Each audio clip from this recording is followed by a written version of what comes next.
Here I have POCO X5 Pro, and today I'm going to show you how to enable camera timer on this device.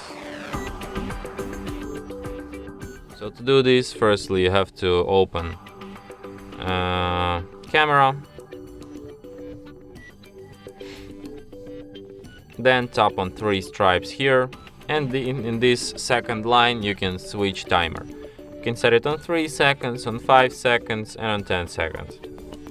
So let's set it on 3 and try to make a photo.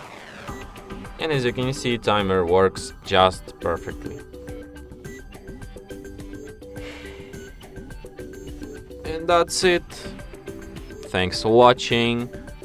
If you find this tutorial useful, don't forget to hit that like button and subscribe to our channel.